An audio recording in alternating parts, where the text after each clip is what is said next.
views and opinions expressed in this program are those of the participants and do not necessarily reflect the views of BronxNet or the program underwriters. Hola everyone, welcome to Open BxRx Remote, brought to you from my living workspace, Showery Executive Suite. I'm Rhina Valentin, your host of Café con Leche every Friday. Here's what's coming up in today's show. Leading things off, we'll speak to director Raquel Cepeda and community activist Lorine Madrina Padilla as they discuss their award-winning documentary, La Madrina, The Savage Life of Lorine Padilla. Then we'll speak to author, speaker, and entrepreneur Sulma Arzu-Brown as she discusses her first Afro-Latino sitcom TV series, Dique Latino.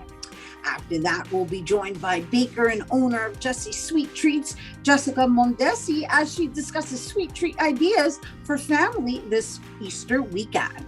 Later on in the show, Bobby C brings us an up-to-date with the latest headlines in the world of sports. And lastly, this week's Open Artist Spotlight shines on New York State Poet Laureate and author Willie Perdomo with a performance at the end of the show. So sit back y prepárate. All this and more is headed your way because now we are officially open.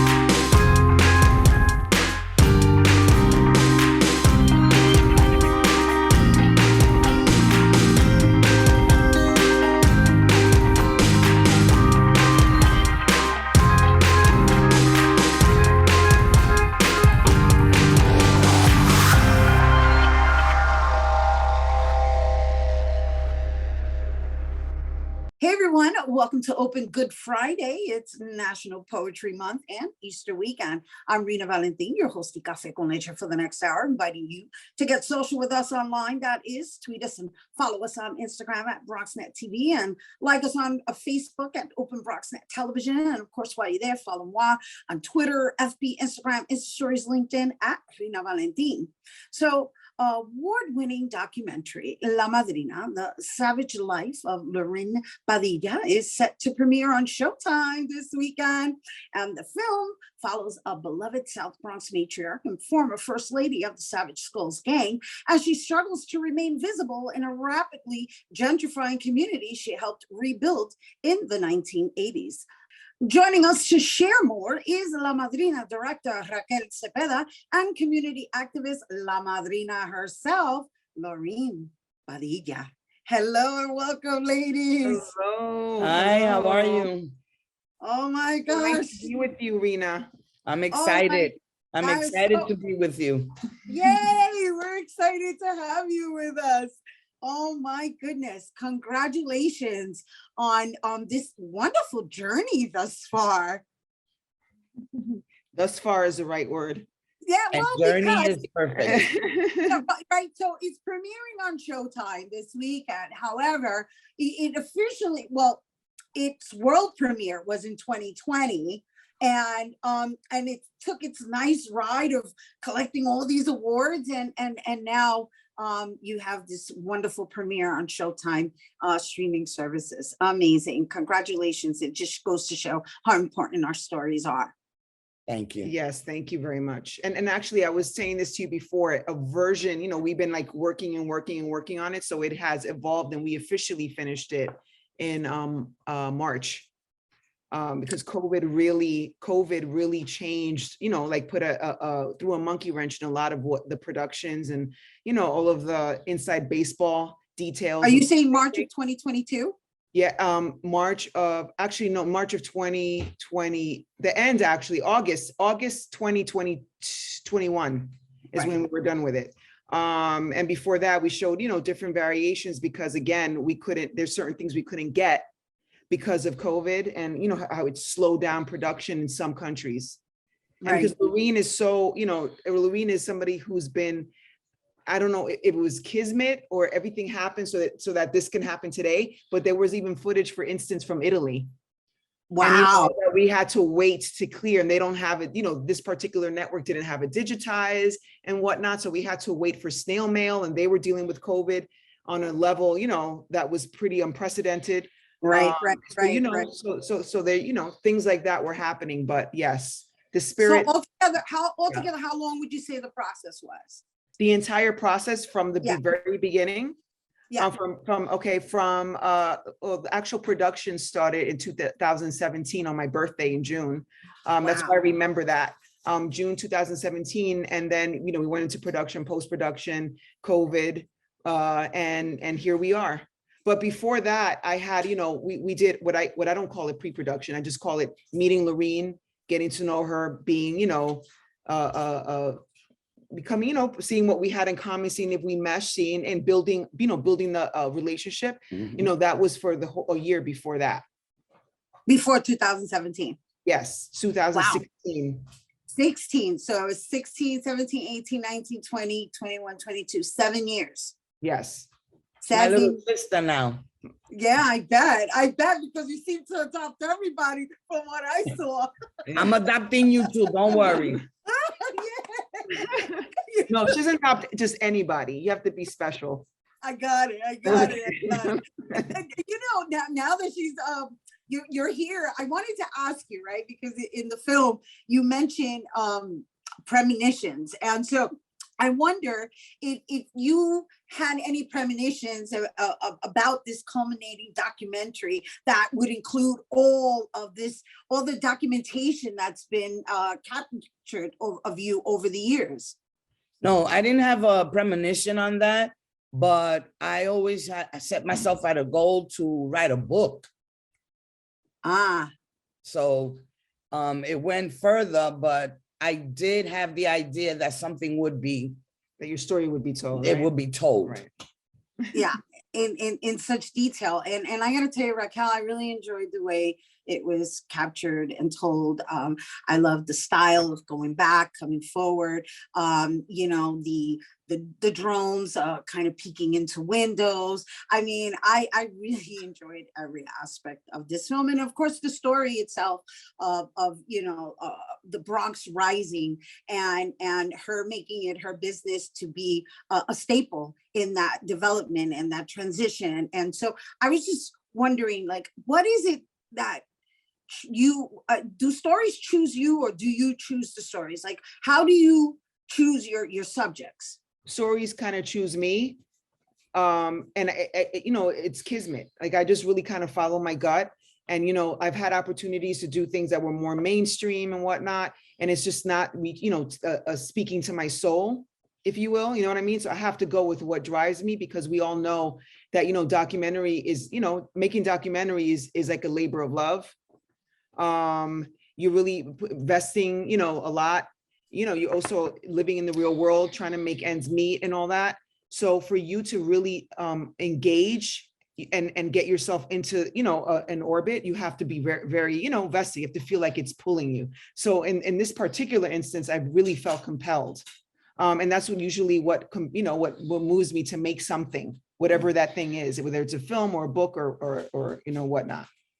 Got it. And so, Lorine, how was that for you, like sitting outside of it and just observing what the world that you created and the people that you've impacted?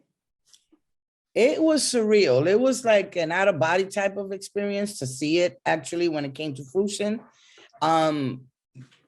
Not realizing, I kind of realized then that I have impacted so many people. Because when you're doing whatever it is you do with a passion and love, you don't, you know, you just do it and you keep moving.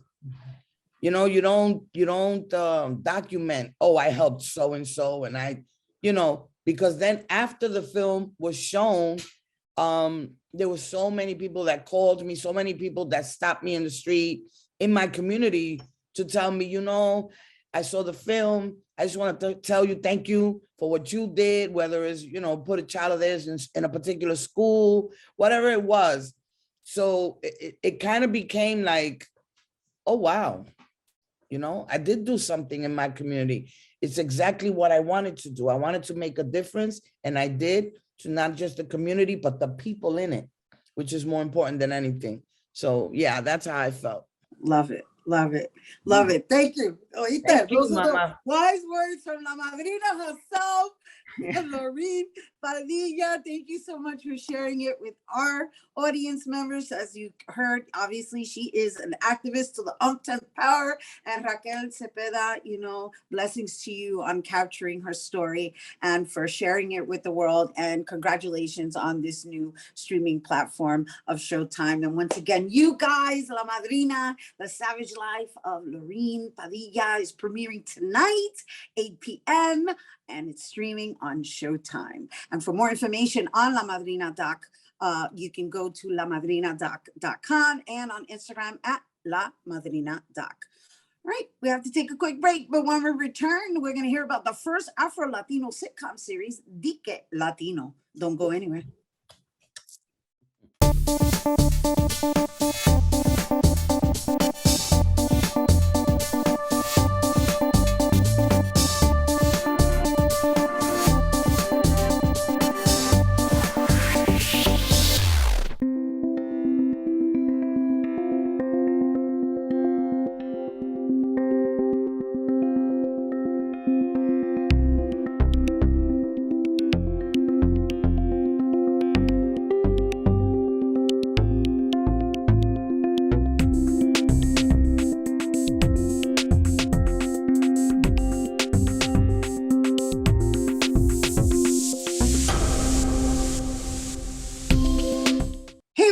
Welcome back.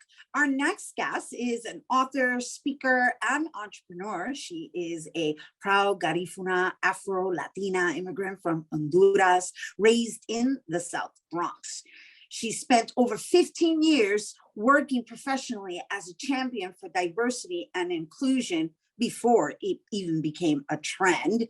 And as the award-winning author of Bad Hair Does Not Exist, Pelo Malo No Existe, and My Hair Comes With Me, Shifting the Paradigm of What Success Looks Like, her new project, Dique Latino, is slated to be the first modern-day Afro-Latino family TV series dramedy that pays tribute to Afro-Latino experiences. Joining us to share more is author, speaker, and entrepreneur, and my dear friend, Sulma Arzu-Brown. Hola. Hola, great day and blessings, my sister. Blessings to you. Here we are in the next chapter. Yes, here we are in the next chapter of making sure that we are the ones writing our narrative, telling our story. So this is very exciting. 2022 is a very exciting year for our communities, for our Afro-Latino communities, and for the Latino community in general. So we're super excited to be here with you. Well, I'm excited to be not only have you on, but be a part of this process with you. A little background on Dique Latino. You guys, you know, it is inspired by her book, Pelo Malo No Existe. You know, the book is available on Amazon if you're interested. But the beauty of this particular story, the Dique Latino sitcom, and this particular pilot that is about to be presented at a private reading, is that it actually originated at the height of the pandemic. And I wanted to share with our audience, like, what that was like and what I guess compelled you to want to even make this happen during the height of the pandemic when nobody could even be together. Let me tell you, when God gifted me this book, Pelo Malo No Existe, I had no idea the world it was going to uncover, right? I had no idea the new lens that he was going to need me to look at my community with. So yeah, it was inspired by this book, but it brought about so many beautiful stories of the Blackness of the Latino community.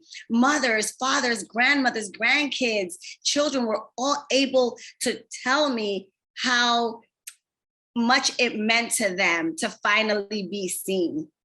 Right? So this particular story is the story of all of us. It's the story of families. It's the story of how we stick together as one community, right? It's the story of our perseverance, and it's the story of our laughter, our cries together, our challenges. And when I brought this to Freedom Studios, Maylene and Julia Carias, I said, I have something over here. I have a vision to bring the Afro-Latino stories to light. And the setting is actually the South Bronx, right? And it has to do with a family of 4 and even 5, I will say, right? Jenny Amigo and her husband, Roberto Amigo. Jenny Amigo is an executive, marketing executive guru. Her husband is an world-renowned architecture project manager at a construction firm. And as successful as they are, they decided to stay in the community in which they were raised, to raise their 2 beautiful girls in the same community, because they believe that if they left the community, then what will the rest of the generations have to look up to? So they wanted to serve of that example of what could be. Right? So I brought this up, and then like the other call I made was to my good friend, hermana Rhina Valentin. And I'm like, I need you to be a part of this, right? And I only knew like through Rhina, I met Victor Cruz, and I said, Victor Cruz, can you play Roberto Amigo? So all of this was through people that I know that were, you know, in the industry and wanted to also make a difference. I had to find the people that share the common values. Right. And I had to find the people that wanted to uplift our community unapologetically. And during the height of the pandemic, 2020, yo sabía que todo el mundo estaba en casa. So we wanted to do something different. I'm like, can we bring this to life via Zoom? And BronxNet helped us bring it via Zoom. My consulting firm, L. Blake's Partners, we all wrote and we rewrote, and we got incredible actors such as you, Julia. We had incredible actors that we even had to pull from the African-American market, and incredible, talented little girls, young aspiring actors. One of the young men, Jesus del Orden, he was in The Lion King, young Simba in The Lion King, and all of us were just on the same page. Let's make a difference. Let's make the world smile. Let's bring some joy into their lives, right? And we did that so beautifully. And we, you know, things need to continue to evolve, Rhina. I've been in this process, you know, I was born diversity and inclusion. Okay, so yes, yeah, I know. That's why we're right? sisters. That's the conversation we're always in. You know, that's why we're rolling together. Yes. Yeah, yo soy garífuna, negra, latina, chaparra, con dreadlocks, mujer. Like I am diversity and inclusion. All the way through, but most importantly, I think I've been blessed with the gift to tell our stories in a different light. And my goal has always been to offset this media message about our community. So evolution is real, progress is real. And I really need to see Dique Latino on the big screen. I need it to be the #1 show. You know, when people tell you, es que no hay, you know, no hay Afro-Latinos, actores, yes, they are. We are hidden. We are hidden in a place called the African-American market. We are hidden in a place called the general market, because our Latin market has not yet made a space for us. And we've been waiting for too long. And I said, why wait on someone else who doesn't even have the formula to make a space for us when we have the formula to make a space for us? So let's make Dique Latino happen. And here we are bringing the pilot episode to life. And yes, we were able to find talented Afro-Latinos, and they are so excited to be a part of this. I know, the whole thing is super exciting, y'all. All right, what we're not even saying is that I am in production as well, and I'm one of the family members. I'm not Jenny or, you know, Roberto, obviously, but I'm a pivotal character within the story, and I'm so excited to be doing this with Sulma, not only because of the story itself, but because of the purpose it's going to serve.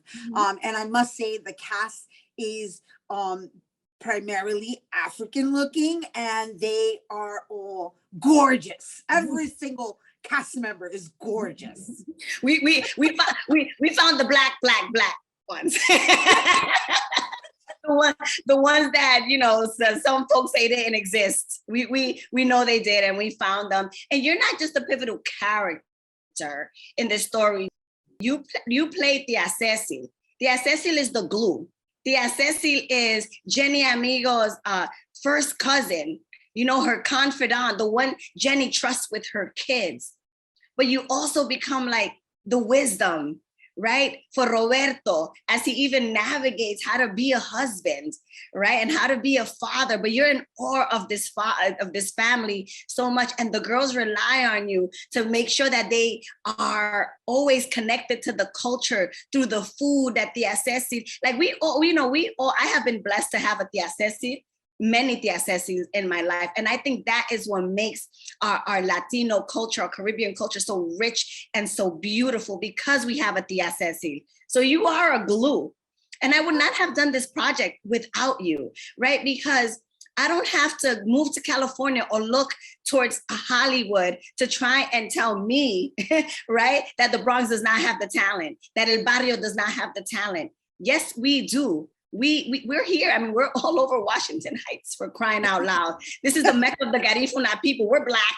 We're Black Latinos. We Garifuna. We speak Spanish. So it's like, I didn't have to look very far. It's very easy for us to find each other. And more importantly, I believe like that the Bronx community, my books would not have been a success without the wind of my Bronx community, right? All my speaking engagement had to do because a Latina woman, a Black woman opened the door, understood how much of a key she was to get our stories across. So I think that it's my turn to be that wind for the Bronx, right? Because the Bronx is such an eagle, right? It's such fire couldn't even destroy us, but yet right. We're still victorious. We're still loving. We still appreciate family and our values, so it's like, I don't want to give this to anyone else, right? But keep it within our family. And I feel like it's time for us to rise together. And if I can be that key through this Dique Latino project that was gifted to me from God, then I need to be that key. And it's my responsibility to bring all of us up and to show the world that we are really here, that we exist, and that we can do it. We can do it ourselves.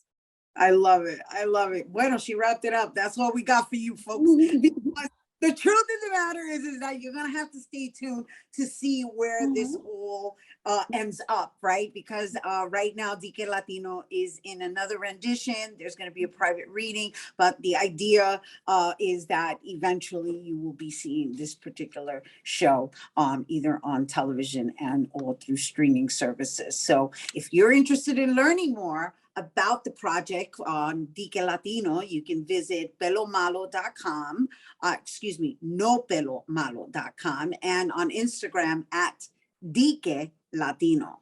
We have to take a quick break, but when we return, we'll talk about sweet treat ideas for the family this Easter weekend. Don't go anywhere.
Hey everyone, welcome back. Our next guest is a Dominican-American baker and owner of Jessi's Sweet Treats.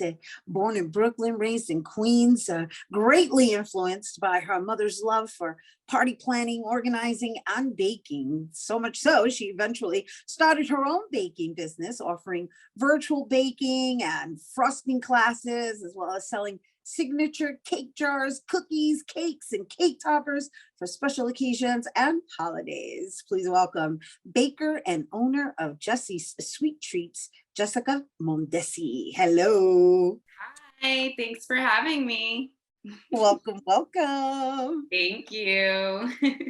So, you know, I gotta say, just like going through the images, I was like, oh my gosh, I so want a cake in a jar. I can totally send you some. Just let me know where to send them. Holding you to it, holding you to it. But let's talk about this concept. Let's talk about this concept of cake in a jar. Like, first of all, who came up with it, and how do you know how to layer it? Because it's obviously see-through, and you have to be able to like have the different like layers of the cake and the colors. So let's talk about that whole concept of cake in a jar. Yes. So actually the idea came from, so when I make an actual cake, there's usually cake scraps, because you kind of, to make the cake even, you kind of have to cut off the top, because sometimes they don't bake so evenly. So I came up with that idea when I was like, okay, I have all these cake scraps, either, you know, I'd munch on them or they'd go to waste. So I kind of just got the idea of throwing them in a jar, those scraps. So I would do layers of cake. Then I'd add frosting. I'd put another layer of cake frosting usually, and, or, you know, it's depending on the flavor. Sometimes I might add some crumbles in the middle, things of that sort. So it's kind of just layering each thing. That's how you see the different layers from the outside.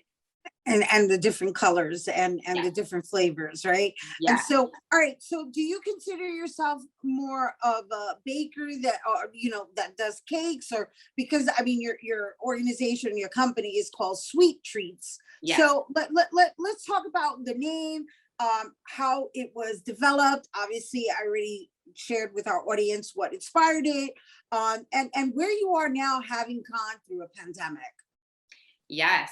So honestly, I've always had the interest. So my boyfriend, he's pretty business minded, and he kind of just gave me an idea, why don't you start, you know, selling this? It's one of your hobbies, start making, you know, a little bit of money on the side, because I am also a full-time teacher. I do work with elementary school students. So I started off by just creating an Instagram. Jessica is my name, as you mentioned. So I just got, you know, added my name and added Sweet Treats to it. So I started posting on Instagram, and I kind of just had friends of my family start off by ordering. And that's how I started off. So I would just post every time they would order from me, my family would order, I'd post pictures, and eventually they'd share, they'd repost my work as well. And I just kind of started to get my name out there. And as far as during the pandemic, oh man, it was, first of all, it was an insane time for all of us. You know, none of us knew, you know, anything like what was going to happen. So during the pandemic is actually when I started my Do It DIY cupcake kits for children. I just came up with the idea because I was teaching from home. And I work with children all the time. And I figured, you know, I saw my friends posting about having their children at home, especially if they were working from home. It was very difficult to manage. Wasn't the term, or the proper term, co-workers? Yeah. I remember those days very clearly, because I have one myself. Oh, yes, exactly. I don't have any myself, but, you know, I was working with them all day long. So I kind of just came up with the idea, you know, we need to keep these kids busy at home. So I thought it was a great idea to just put this together in a kit. I would, you know, bake the cupcakes so the parents wouldn't have to worry about, you know, doing that job. And I prepared the frosting. The parents or the children were able to select a color, select their toppings. And, you know, it was a great time for the kids. They were able to just create and, you know, include that hands-on that the children need. And it was very popular during the pandemic, for sure. Nice, nice. So it kicked off your virtual classes. And so we got to make sure that we share with everyone before we go that what you're going to be offering for Easter. And by the way, in case anyone is unfamiliar with the term DIY, that stands for do it yourself. Oh, yes. Just in case. Yes. And so I'm going to assume that when you started this business, your intentions were not to create DIY cupcake kits, and that it just kind of evolved out of the circumstances, which, you know, I like bringing that up because I like also sharing with our viewers and with anyone for that matter, that there's a silver lining to what we've all endured and are still enduring. For sure. Yes. It was definitely not a plan. It was just something that happened, like you said, because of the pandemic. Yeah.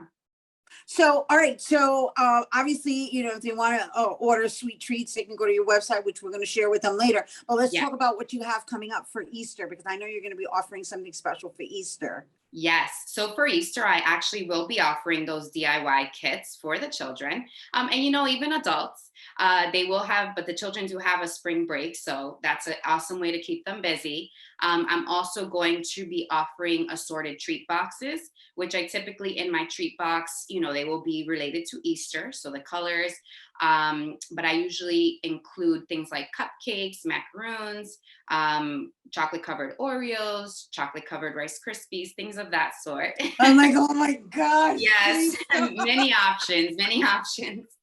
And I also plan to offer a virtual class as well. That's going to be on Saturday, April 16th, and we're going to be making Easter chocolate chip cookies. So that's definitely exciting.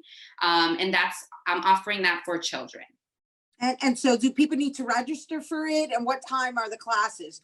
Yes. So it will start at 1:00 on that Saturday, and they do need to register. So it'll be, there will be a link to register on my website. So where I have virtual classes, and it will say Easter, you know, virtual class on there. So. Oh my gosh, it sounds wonderful. And so there's no age range or anything, right? It's more of like a family affair. Oh, yes. Of course, you know, when I've done my virtual classes, the parents, the siblings, you know, older siblings, they always enjoy helping out and joining in and, you know, just taking part because, you know, it is a holiday and people can spend the time together as well. So. And so because it is a DIY, is there ingredients on the website so that people can actually get it in advance so that they're ready for your class? Is that how that works? Yes, I will be sending out all of that information once you're registered, all of the ingredients, all of the supplies that you may need. And also, if you're located in New York City, I also will include a kit of the materials if that's, you know, that is also an option if, you know, some parents prefer that just to have less on their plate. That's lovely. That's definitely the route I would go. Yes. The easy way, you know, why not? Parents have anything. Yes. That's wonderful that you offer that option. Thanks again. All right, everybody. Jessica Mondesi, once again, for more on her virtual classes and her treats, you can visit jessie'ssweettreats.com and also on IG at jessie's_sweet_treats. Yes. All right, stay tuned because Bobby C's Weekly Sports Roundup is coming up next.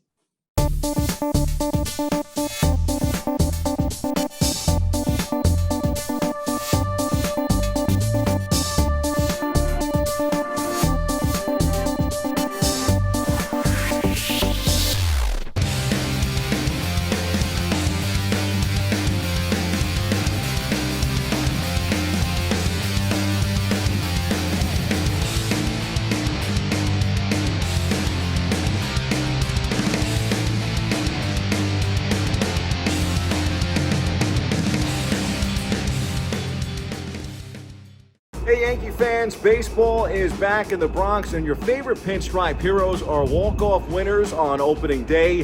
The bringer of rain indeed. Josh Donaldson, the newcomer for the Yankees, with his 12th career walk-off hit in extras against the team's longtime rival, the Boston Red Sox. Here's my recap from Yankees opening day. The Pinstripers rallied to win the opener despite falling behind 3-0 in the first inning. They did not lead until their big off-season addition, former AL MVP Josh Donaldson, provided the walk-off single in the 11th inning, a special debut for the former MVP, our Bronx Player of the Week. The walk-off is the first for the Bronx Bombers on opening day in more than 60 years.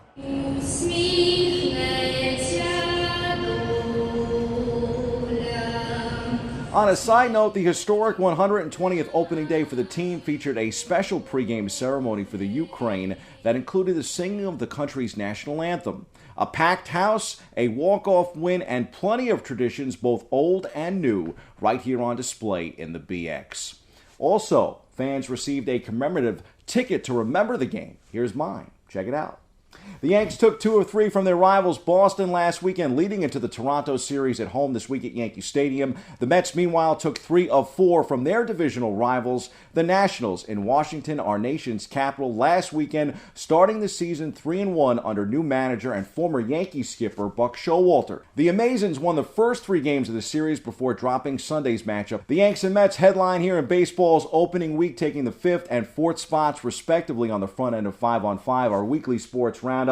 5 stories and recap, and 5 to watch out for from around the world of sports in the days ahead.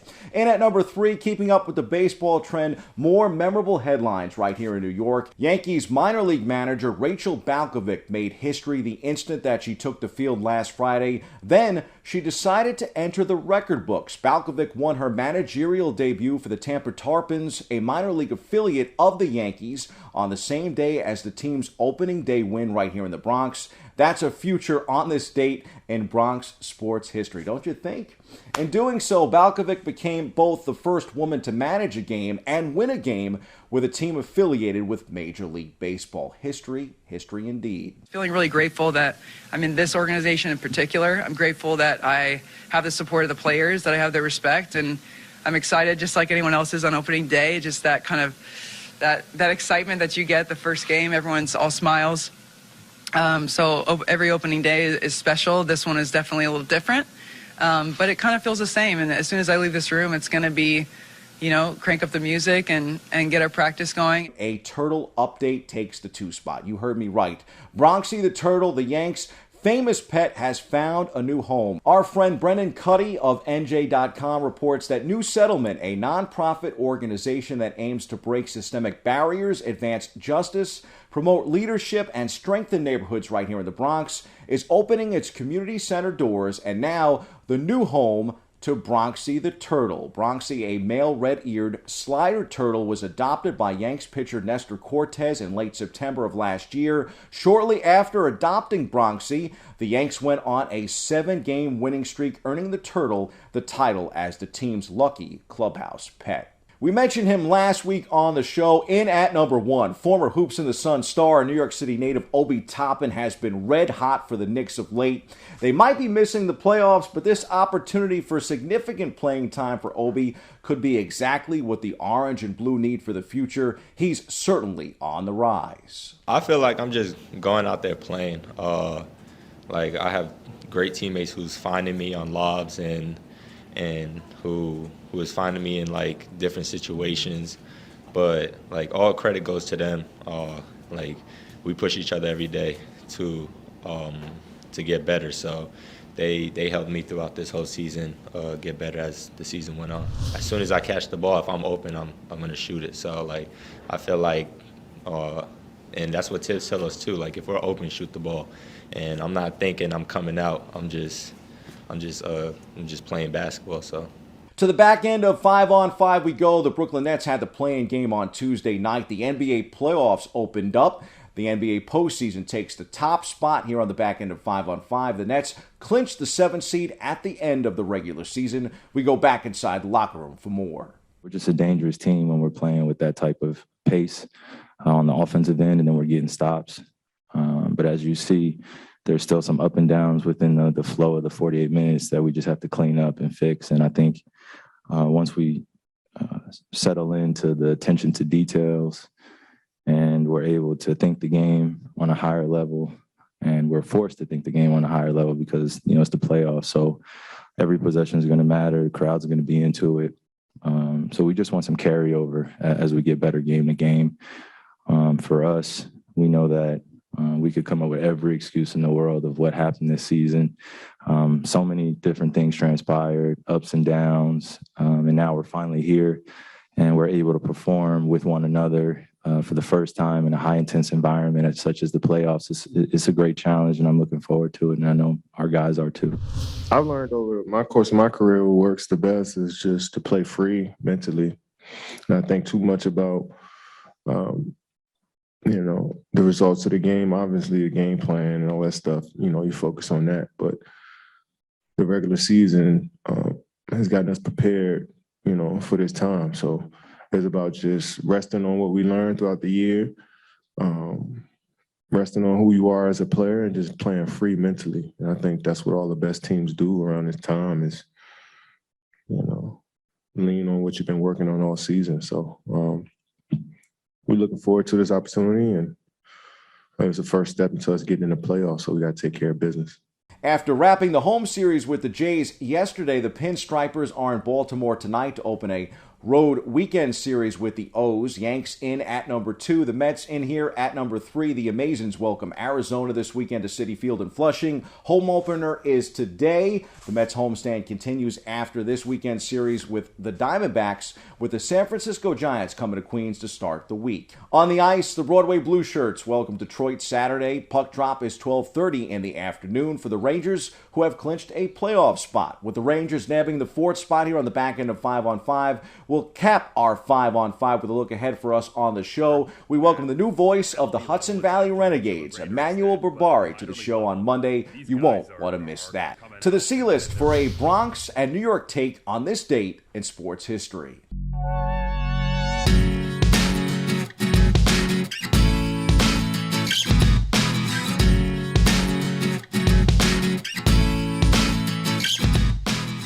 On this date, in 1997, Major League Baseball retired number 42 across the game in honor of the late, great Jackie Robinson. Robinson, of course, is an American hero. He broke baseball's color barrier on this day in 1947. On April 15, 1997, Commissioner Bud Selig announced that MLB would retire his Brooklyn Dodgers uniform number on the 50th anniversary of Robinson's historic debut with the Dodgers, then here in New York.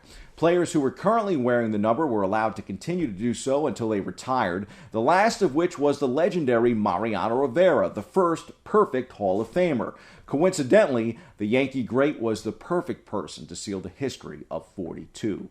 The Mets put the finishing touches on an historic day back in 1997 with a 5-0 victory over the Dodgers. Ever since, we celebrate Jackie Robinson on this day every year when all major leaguers get to wear number 42, including players like former Yankee and current Met Robinson Cano, who idolizes Jackie on Jackie Robinson Day. That's on this date, and that's your look at sports. I'm Bobby C. Stay tuned. More Open back after this.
Hey everyone, welcome back to Open. Our last guest is an award-winning poet and author who's been recently appointed the title of State Poet of New York, 2021 through 2023. He is the author of Smoking Lovely, The Remix, The Crazy Bunch, The Essential Hits of Shorty Bong Bong, and Where a Nickel Costs of Dime. He is the winner of the Foundation for Contemporary Arts, a Cy Twombly Award for poetry, the New York City Book Award, a Penn Open Book Award. He's also a finalist for the National Book Critics Circle Award and the Poetry Society of American Norma Farber First Book Award. He's the co-editor of the anthology Latinx, and his work has appeared in New York Times Magazine, Washington Post, African Voices, and Best American Poetry 2019. I'm talking none other than the award-winning poet and author, New York State Poet Laureate, and my dear friend, Willie Perdomo. Hello and welcome. Hey, what's up? I can't even believe I got it all out. I was like, oh my gosh, is it all gonna roll out? And you pronounce Shorty Bong Bong just perfectly. That's how you got the bong bong right. Gracias, thank God, because I want to do you justice. I mean, bueno, on a personal note, tengo mucho orgullo, so it's my absolute honor to just share all of your accomplishments and accolades with our audience. So congratulations on everything thus far. Yeah. I mean, first of all, let's talk about like being identified or being crowned the New York State Poet Laureate. How did that happen? I mean, not that you don't deserve it, you absolutely deserve it. I was just like, I'm elated about it, but when did that come about?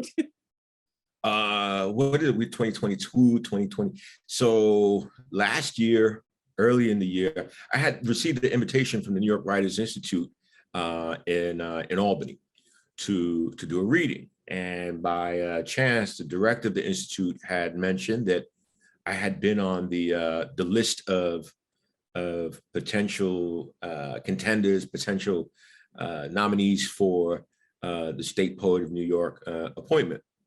And I said, oh, cool, that's good to know. And I didn't think anything of it. And then at least a month or two later, the director sent me an email that says there's been a change of plans. You've just been named State Poet of New York for 2021 to 2023. And so I was elated, of course. I was to be chosen to be the Poet Laureate of New York, being from 122nd Street and Lexington Avenue, East Harlem, at Barrio, Spanish Harlem, being the poet of the crew, if you will, where we grew up. And now to be the poet of not just the city, but the state. That is an immense honor for me. And then, and even more so, to be the first Puerto Rican State Poet of New York, to be the first Latinx State Poet of New York is even more fulfilling, I think. And I think it gives a lot of people happiness and pride. Definitely gives me a lot of pride to be the first Boricua on the list. And if you look at the list, it's a formidable list, to say the least, right? You have Audre Lorde is on the list. Yusuf Kominyaка is on the list. So it's a good list to be on. So I am more than honored and elated. And it was a happy moment when I found out that I was appointed State Poet of New York. Yeah, I know. It was a happy moment when I found out for you. I mean, on a personal, I don't know if you can see, I'm like grinning from ear to ear.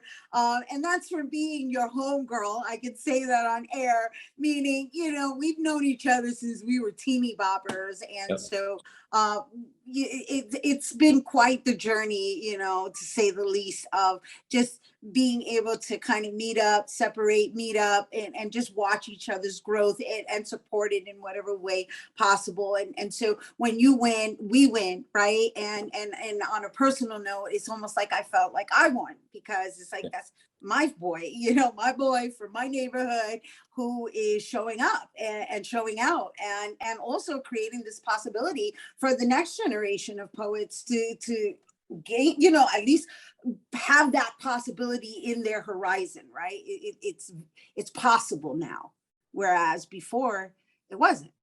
Right. Yeah, I think most definitely. I think to give someone a young poet coming up in that barrio, a young poet coming up on Lexington Avenue, standing in front of the store, or standing looking outside of the window, or hanging out on front of the stoop, and or sitting on a mailbox. Sitting on a mailbox, right? and sort of thinking about what it means to be a poet in the world, developing poems on the spot in that moment, that somehow one could come from that, right? One could develop as a young poet in that barrio and become, the poet laureate of the state. So surely at that point, anything becomes possible in the world. So I take pride in the fact that you take pride, and I think your happiness is contagious for sure. I feel it all the way over here. So thank you. Oh, absolutely. And it's definitely heartfelt, because here's the thing, we're living in a day and age, and unfortunately East Harlem is getting a bad rap lately. And I think there needs to be more, we need to be spreading more hope and possibility, so that we're not caught in that web of like, oh, well, this is what comes out of this particular neighborhood. So to have you on, and not only on air with us, but also representing National Poetry Month, aside from being the New York State Poet Laureate. And it is poetic within itself, Yeah.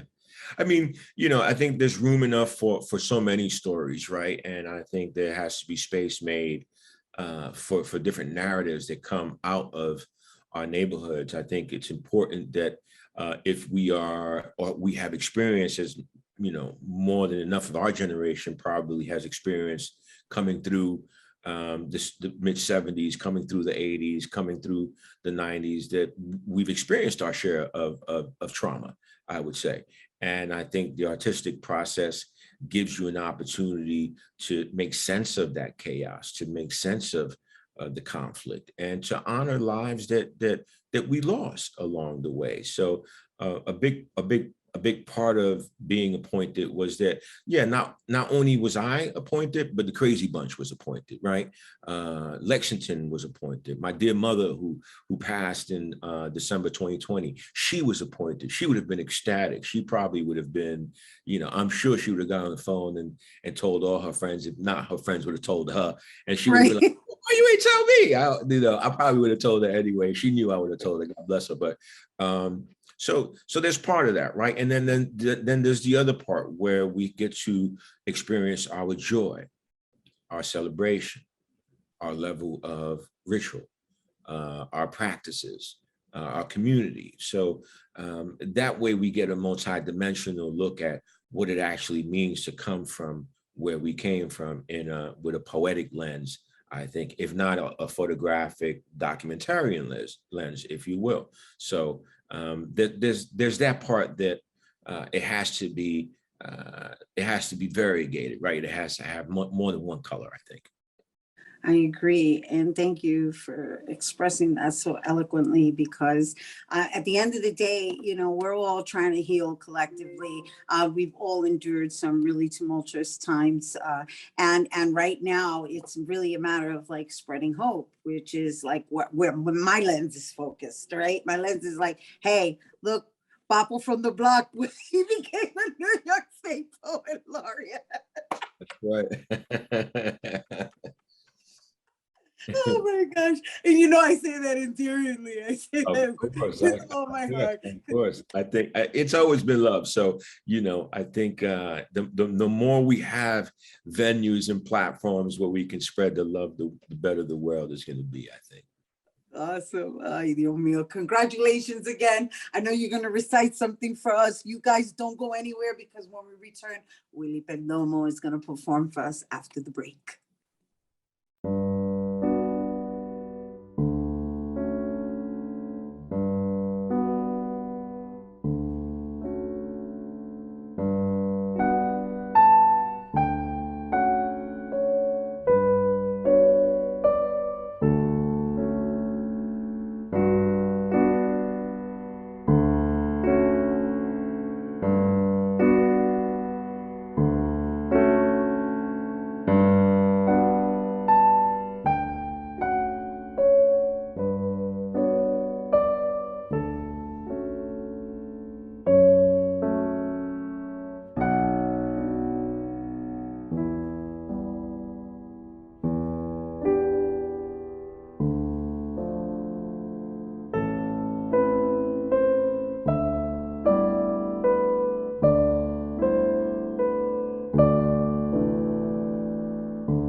everyone. Welcome back. In honor of National Poetry Month, here now to perform on Sundays from his The Crazy Bunch book.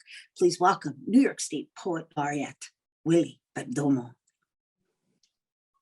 On Sundays, we composed our own music, tapped a nickel against the mailbox, pounded the wall with the heel of our palms, and sought a demo type sound. Sundays were the sound of a tobacco patch crashing on the tip of a boot. The nimbus of gospel and game, rejoicing at the feet of laughter and loot. San Martin held us down in word, if not in deed. Santa Barbara held us down in word, if not in need. San Lázaro held us down in pocket, if not in feed. On Sundays, number slips trickled from maxi sleeves and dream books slept on discount racks. Sundays were for your best clothes, which meant that every day was Sunday. Two birds sat on a crucifix and grandma's church hat was damn near auctioned at the Players' Ball.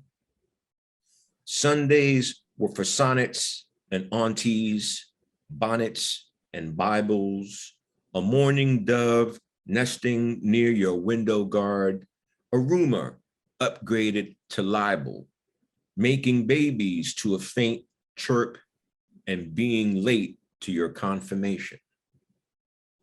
Everything damn near legal was damn near closed on Sunday. On Sundays, we had to give up a piece of our burning. That was New York State Poet Laureate, Willie Perdomo.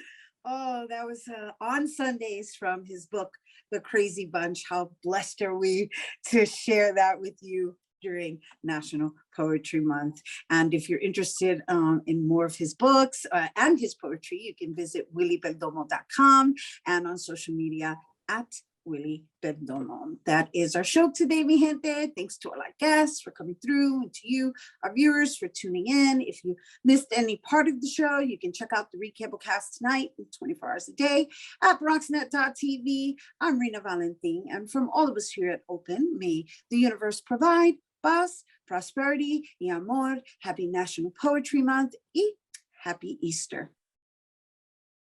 Adios.